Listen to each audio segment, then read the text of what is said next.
Berbagi sedikit cara memasang arang starter tanpa menggunakan solder dengan cara disambung, dipotong bagian ujung, hanya bermodalkan isolasi. Seperti ini, kalau saya masang itu seperti ini biasanya.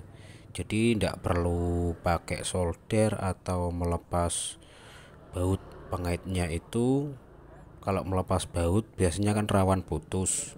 Nah, saya inisiatif ini hanya tak putus, tak sambung, kemudian diisolasi.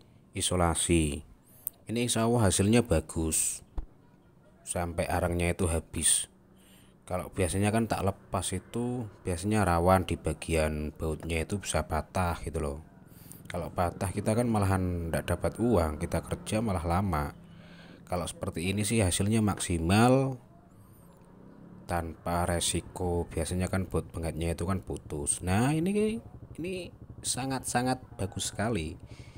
Ditarik itu enggak lepas gitu loh. Tanpa harus disolder. Kalau solder biasanya pemasangannya itu agak susah karena ada sambungan tenolnya itu loh. Kalau ini kan masih elastis, bisa lentur.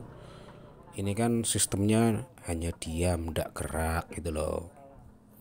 Jadi saya sih jarang kalau misalkan tak solder atau harus dilepas semuanya, itu rawan biasanya yang bagian atom rumah arang atau brasnya itu biasanya rawan patah bagian bautnya.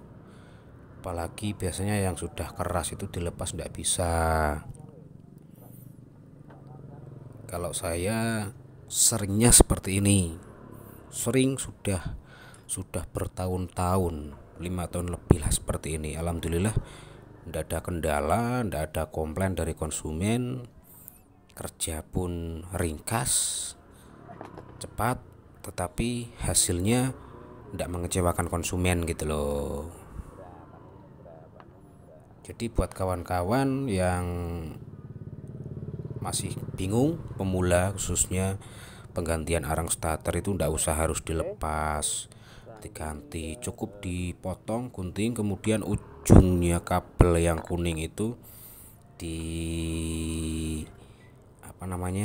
dijambak dijambak, kemudian disulasi seperti ini gitu loh. Nah, kabelnya kan modelnya rambut. Nah, rambutnya itu kan dijambak-jambak. Nanti tujuannya ketika disambung itu dia kenceng, tidak lepas. Karena kan modelnya arang starter ini kan diam, tidak bergerak-gerak gitu. Kalau di solder biasanya kan kita harus butuh solder, butuh tenol. Belum lagi nanti kalau solderannya itu agak susah atau keras, mungkin yang bagian plus itu bisa nempel ke bodi yang mengakibatkan konslet gitu loh. Saya cukup seperti ini, jadi mudah. Kalau misalkan Satria Fu kan tidak masalah, tetapi seringnya saya sambung seperti ini. Tujuannya apa ya? Mempermudah, mempercepat kerja kita, tetapi kan hasilnya tidak mengecewakan seperti itu. Tidak harus dilepas semua. Kalau dilepas semua biasanya baut pengait yang arang bagian ground atau bodi itu rawan patah. Jadi nanti ketika patah malah kita pusing. Seharusnya setengah jam rampung, ini malahan kalau patah itu berjam-jam. Jadi solusinya seperti ini. Itu solusi dari saya. Kembali lagi kepada kawan-kawan, silahkan punya cara tersendiri, punya cara masing-masing. Intinya tujuannya satu, untuk memperbaiki, mengganti arang supaya dinamonya itu bisa berputar kembali. Banyak cara. Kalau misalkan harus ganti semua tanpa harus dipotong seperti ini ya tidak masalah, bebas. Kalau saya seperti ini, saya potong ujungnya, kemudian saya sambung, saya isolasi. Cukup simpel.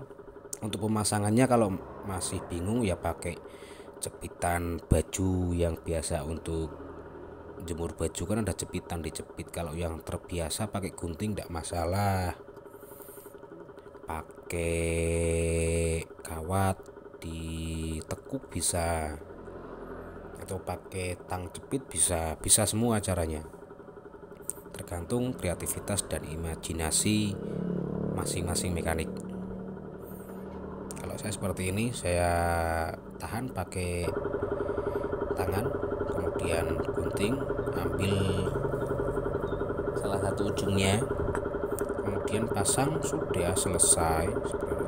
Jangan lupa ringnya dipasang biar tidak terjadi kerusakan. Kurang lebih seperti ini nanti hasilnya setelah dipasang. Nah seperti ini, itu kan udah sulasi 2. Nah itu tujuannya apa? Kalau kita sulasi biar kabelnya itu tidak menempel di bagian ground atau sebaliknya gitu loh. Oke, terima kasih. Semoga